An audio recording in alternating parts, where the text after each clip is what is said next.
Hello students, welcome to ECSC knowledge junction.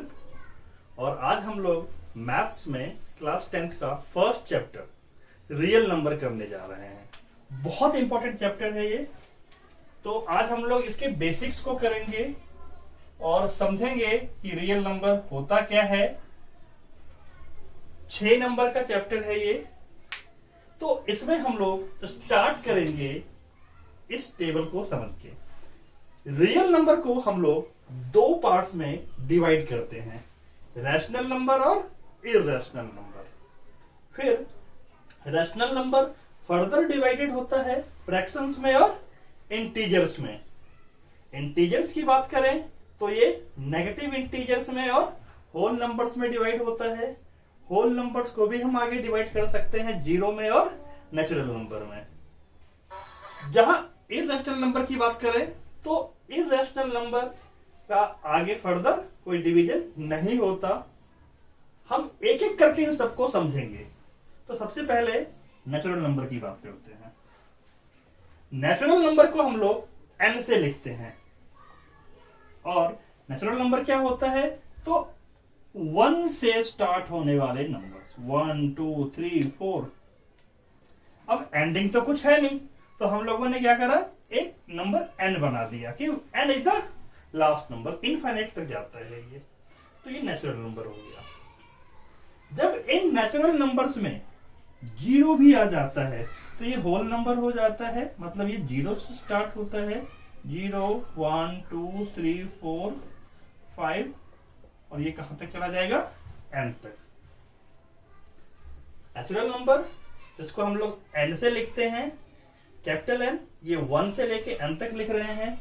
Whole number जिसको हम लोग W से लिखते हैं और ये 0 से लेके n तक है।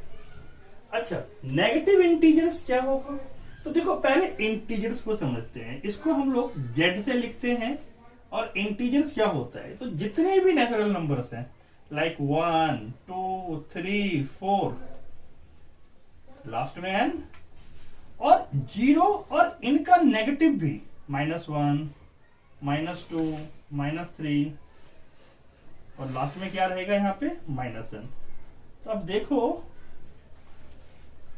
ये इंटीजर्स है, यानी कि यहां पर हमने क्या करा, सारे नेगेटिव सारे पॉजिटिव और 0, इन सबको जब एक साथ रखा तो ये क्या हो गया, इंटीजर। अब इसी में जो इसका नेगेटिव पोर्शन है जिसको हम लोग z माइनस भी बोलते हैं, ये क्या है, नेगेटिव इंटीजर। ये यहां से लेके यहां तक z माइनस बोलेंगे इसको, ये नेगेटिव इंटीजर है। यानी अगर मैं z माइनस को लिखूं यहां पर तो ये हमारा क्या है, -n से लेके -2 -1, दैट्स इट। पॉजिटिव इंटीजर अगर बोला जाए, z प्लस बोलेंगे इसको, तो ये 1 से स्टार्ट होगा और n तक होगा। अब एक यहाँ पे ध्यान देने वाली बात है कि जब भी पॉजिटिव इंटीजर पूछा जाता है, मोस्टली बच्चे गलती क्या करते हैं कि वो इसमें 0 भी काउंट कर लेते हैं। z प्लस को वो लोग 0 1 2 n तक लिखते हैं, बट अगर आप ऐसा करते हो तो ये गलत है। पॉजिटिव इंटीजर्स में 0 नहीं आएगा। पॉजिटिव इंटीजर का मतलब है ये 1 से स्टार्ट है, नेगेटिव इंटीजर्स का मतलब है ये माइनस में सारे नंबर्स हैं। तो 0 क्या है, तो 0 ना तो पॉजिटिव इंटीजर है और ना ही नेगेटिव इंटीजर है। 0 ना पॉजिटिव इंटीजर है और ना ही नेगेटिव। हाँ, अगर हमसे कहा जाए non negative integer, non negative integer, तब हम यहां पर 0 भी लेंगे। अब देखो, पॉजिटिव इंटीजर बोलना अलग चीज है और नॉन नेगेटिव बोलना अलग चीज है। अगर पॉजिटिव बोला जाएगा तो 0 को नहीं लिया जाएगा यहां पर। इस चीज को समझना है, ये बहुत से बच्चे गलती करते हैं और 10th ही नहीं 11th 12th के बच्चे भी गलती करते हैं।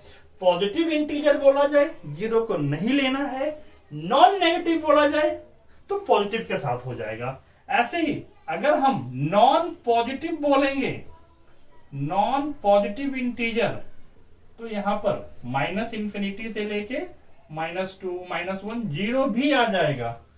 पॉजिटिव नहीं है, नॉन पॉजिटिव, तो सारे नेगेटिव वाले भी होंगे और जीरो भी। और अगर नेगेटिव बोला जाए यहां पर इंटीजर, तो यहां पर -n से लेके -2 -1 खत्म। तो जीरो कहां भी प्लेस्ड होगा आपको समझ में आ गया होगा। इंटीजर्स के बाद आता है हमारा नेक्स्ट फ्रैक्शन। फ्रैक्शन आपने बहुत ही पहले पढ़ा होगा, पार्ट्स, होल्स, फ्रैक्शन जैसे 1/2, 3/4, 5/7, ये सारे क्या है? फ्रैक्शंस है। फ्रैक्शन भी दो तरह का होता है, एक प्रॉपर और एक इम्प्रॉपर। तो अगर मैं फ्रैक्शन को आगे समझाऊं थोड़ा सा, तो फ्रैक्शन भी कैसा है? एक प्रॉपर है और एक इम्प्रॉपर है। प्रॉपर कब होगा? अगर न्यूमरेटर डिनोमिनेटर से छोटा होगा। 1/2, 7/9, ये क्या है? प्रॉपर फ्रैक्शन है। इम्प्रॉपर फ्रैक्शन क्या है? जैसे 9/7, 5/3। अगर न्यूमरेटर डिनोमिनेटर से बड़ा है तो ये इम्प्रॉपर फ्रैक्शन होगा, और अगर न्यूमरेटर डिनोमिनेटर से छोटा है तो प्रॉपर फ्रैक्शन होगा। तो अभी हम लोगों ने फ्रैक्शन भी समझ लिया है। अब आते हैं रैशनल नंबर पे। तो रैशनल नंबर को हम लोग जनरली क्यू से लिखते हैं।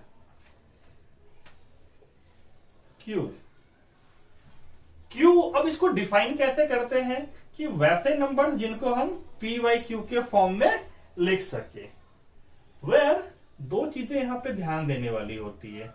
Where q not equal to 0 and p and q are coprimes. Coprime क्या होता है? तो को-प्राइम होता है ऐसे नंबर्स जिनका हाईएस्ट कॉमन फैक्टर 1 है। जैसे अगर मैं बात करूं 8 और 9, तो ये को-प्राइम है, क्योंकि 8 के अपने जो डिविजिबल फैक्टर्स हैं, लाइक 1, 2, 4, 8, और 9 का क्या है? 1, 3 और 9। तो जो कॉमन फैक्टर है उसमें क्या है? 1। तो ऐसे नंबर्स जिनका HCF 1 हो, इसे हम लोग क्या बोलते हैं? को-प्राइम। इनका HCF 1 आता है। तो rational numbers are those numbers which we can express in the form of p/q, where q is not equal to 0 and p and q are co-primes। बड़ा इंपॉर्टेंट है ये रैशनल नंबर। देखो, इस definition को हम बहुत जगह यूज करेंगे इस चैप्टर में, तो बहुत इंपॉर्टेंट है ये कि रैशनल नंबर वो नंबर्स है जिन्हें हम p/q के फॉर्म में लिख रहे हैं, जहां पे q 0 नहीं है और p और q को-प्राइम है। को-प्राइम का मतलब समझ में आ गया आप लोगों को कि ऐसे नंबर्स जिनका हाईएस्ट कॉमन फैक्टर 1 है।